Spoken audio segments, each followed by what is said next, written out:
با توجه به اینکه همیشه ما توی آموزش پرورش درگیر این بودیم که معلم رو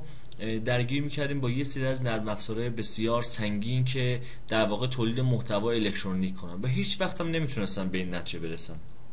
بردهای هوشمند، دستگاه هوشمند خریداری شد اومد، اما بازم معلم محتوا و برنامه خاصی برای کارش نداشت. ما یه سامانه ای رو تولید کردیم که معلمی که کوچکترین اطلاعات آیتی داره فقط بتونه موس تکون بده، اینتر روی کیبورد بزنه و کار بسیار معمولی بتونه تمام تدریس‌های خودش رو به صورت الکترونیک در بیاره بدون اینکه درگیر مسائل مختلف بشه. همون تدریسی که تو کلاس داره، همون چیزی که رو برد هوشمند، رو کیت هوشمند داره انجام میده، همونها رو بنویسه. کار تمام ابزارهای دوره ابتدایی، پیش دبستان، ابتدایی، راهنمایی، دبیرستان، پیش دانشگاهی داخل این گذاشتیم، تمام محتوا رو گذاشتیم. فقط باید استفاده کنه از این ابزار خیلی راحت، مثل همون ماژیک وایت بورد که استفاده میکرد کار میکرد، به همین ترتیب بیاد کار کنه.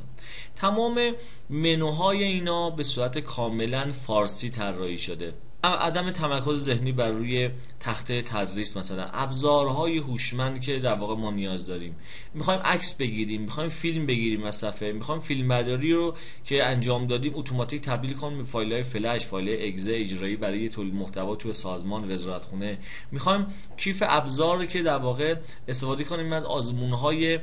آماده و آزمون‌هایی که ما خودمون طراحی کنیم، یا در واقع انتخاب دانش آموز برای پرسش، یا حتی تنظیمات نرم افزار هم به صورت کاملا فارسیه. همه چی اینجا به صورت کاملا فارسی طراحی شده که ما بتونیم در واقع موارد لازم رو در واقع تو این به دست بیاریم. ابزارهایی که در واقع ما میخوایم، مثلا فرض کنید که روی بحث انواع رنگ‌ها، ضخامت‌ها بیایم هر به قول معروف تابعی رو میخوایم ترسیم کنیم، یا توابع مختلف رو خودمون به دست بیاریم. فرض کنید که ایگره مساوی سینوس ایکس به علاوه 5 خودش ترسیم کنه، بچه‌ها مقایسه کنن، کار مختلف انجام بدیم و بعد در واقع اون قسمت بیاریم و در واقع روش عملکرد مناسب داشته باشیم. توی این قسمت تمام کتاب‌های الکترونیک، تمام کتاب‌های داستان مخصوص بچه‌ها وجود داره که من الان روی این قسمت آوردم. تمام دروس جغرافیا، دروس تاریخ مدنی، دروسی که در واقع وجود داشته ما همه اینا رو میتونیم انجام بدیم. مثلا فرض کنید که توی ریاضیات خیلی راحت ما میتونیم استفاده کنیم از بانک اطلاعاتمون، بانکی که توی این قسمت وجود داره و توی این بانکمون تمام ابزارها و مطالب مختلف توی قسمت‌های مختلف گنجونده شده. توی ریاضیات، فیزیک، شیمی، همه اینا، یا چند رسانه‌ای بخوام استفاده کنیم از فیزیک، شیمی به صورت مالتی مدیا و چند رسانه‌ای توی این وجود داره. فرض فرمایید که من میخوام مثلا توی نقشه ها فرض کنید که یک ترسیمی رو روی نقشه برای دانش آموزان داشته باشم تا بفهمن که مثلا حرکت مادها به چه سمت بوده و چجوری در واقع حرکت کردن. خب من میتونم خیلی راحت بیام این قسمت بگم بچه‌ها از این قسمت اومدن به این قسمت حمله کردن، اومدن توی این قسمت و از اینجا راهشون ادامه دادن. و بعد هر نقشه‌ای و هر مطلبی شما آوردی روی این با ماژیک یا با سیستم برد هوشمند انجام دادید، همه چی اتوماتیک به صورت انیمیشن در میاد، به صورت الکترونیک در میاد که ما بتونیم به قول معروف روی این تولیدات خودمون داشته باشیم و بچه‌ها در انتها با فلش مموری، با یو اس بی در واقع اینا رو ببرن و استفاده کنن داخل منزل و کار مختلف صورت بدن. فرض فرمایید که مثلا رو محور مختصات بنده بیام میگم بچه‌ها ما میخوایم توی این محور ببینیم که نقطه ابتدا و انتهای مختصاتشو به دست بیارید، یا تو این قسمت این کار رو انجام بدید. بتونن بچه‌ها بیان بنویسن، کار کنن و در واقع کار خودشون رو پیش ببرن. خیلی از موارد که ما همیشه دستگاه‌ها و وسایل مختلف خریدیم و هیچ وقت هم نیومدیم استفاده کنیم از ابزارها و برنامه‌هایی که بتونه اون محتوا رو غنی. تو تمام صفحات ما میتونیم در واقع فایل تصویری بذاریم، فایل‌های فلش که دنیایی از اینا در واقع رو اینترنت وجود داره بذاریم، فایل‌های ویدیویی در واقع رو این قسمت بذاریم. اینا همه قابلیت داره که در واقع رو این قسمت کار بشه. یا مثلا تمام کتاب‌های درسی رو ما روی این قسمت گنجوندیم، کتاب‌های درسی که شما و دانش آموزاتون بتونید استفاده کنید. فرض فرمایید که بنده توی این صفحه میخوام بدم، خیلی راحت با انگشت روی برد هوشمند و با قلم روی کیت‌های هوشمند شما روی اینا هر چه خواستید ورق بزنید و عرضم خدمتون که درستون رو بدید، روی هر قسمتی خواستید شما فوکوس کنید، ذهن دانش آموز رو در واقع رو اون قسمت بیارید. بچه‌ها مثلا فرض کنید که همه این قسمت رو ببینید، این قسمت رو ببینید، ذهن دانش آموزها روی به قول معروف همون مطلب درسی باشه که از پراکندگی ذهنی خارج نشه. روی اینا حتی هر زمان شما لازم بود فرض کنید که روش بتونید ابزارهای نقاله، پرگار، گونیا و قسمت مختلف رو بگنجونید و استفاده کنید. یا مثلا یک فیلمی رو در واقع اینجا شما قرار بدید، یک فیلم رو بگنجونید. روی این فیلم میتونید تمام کاراتون رو صورت بدید.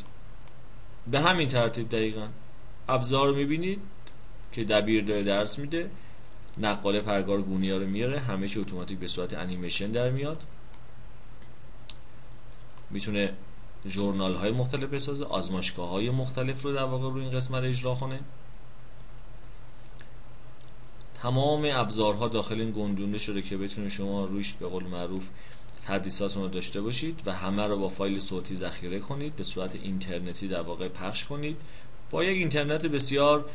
در واقع سرعت پایین و یک خط دایالاپ معمولی قادر هستید که روی این برد هرچی می نویسید و کار میکنید، درس میدید، همه با فایل صوتیتون در واقع انتقال پیدا کنه. همینطور که در واقع من فیلم یک کلاس واقعی رو روی این سامانه اینجا گذاشتم و فیلمش رو روی این صفحه آوردم، شما میتونید فیلم های محتوای درسیتون رو روی این قسمت انجام بدید. توی مثلا فرض کنید که نقشه هایی که وجود داره، کارهایی که میخوای انجام بدید، مثلا نقشه ایرانه، داره زوم میکنه رو قسمت های مختلف که دانش آموزا ببینن، یا یه سیستم انیمیشن سازی مخصوص مدارس پیش دبستان و ابتدایی که بچه‌ها بیان محیط نقاشیشون انتخاب کنن، روی اون فرض کن که پرنده مورد نظرشون رو تو این محیط بذارن، بعد بیان ابر مورد نظرشون رو اون قسمت قرار بدن و عرضم خدمتتون که انیمیشن سازی کنن به این ترتیب که فرض فرمایید کدومی که از انیمیشن ها رو شما میخواید بذارید، میتونید بذارید ذهن دانش آموز رو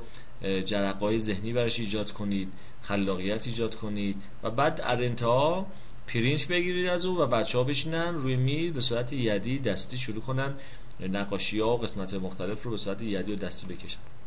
پس ما یک سامانه‌ای داریم کامل، سامانه کامل فارسی با بانک‌های اطلاعات درسی کامل که میتونید تا میلیاردها صفحه معلم بسازه، از ابزارهای درسی بسیار قوی که روی این وجود داره استفاده کنه، از تمام منوهای در واقع فارسی اون استفاده کنه که حتی تو آینده قابلیت داره که تو شبکه ملی مدارس مدیرها یا معلمها تو مدارس مختلف کشور با هم دیگه به صورت ویدیو کنفرانس در ارتباط باشن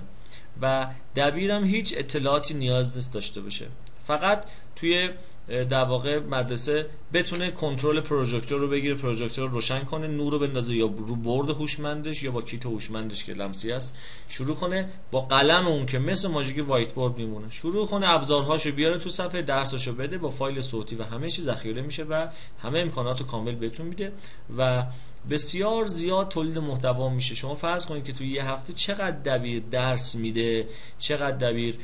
تدریس میکنه که صوتش به هدر میره و مطالب نوشتارش به صورت پودر گچ ریخته میشه زمین و هیچ کدوم از اینا به صورت تولید محتوا نمیمونه. تمام اینا آرشیو میشه برای مدرسه، میتونه نسخه‌اش به گروه‌های آموزشی یا اداره در واقع اداره آموزش برش فرستاده بشه و تو مسابقات مختلف شرکت کنن و بچه‌ها از مطالب کلاس تدریس به قول معروف خوبی که معلم داره بتونن کمال استفاده رو داشته باشن.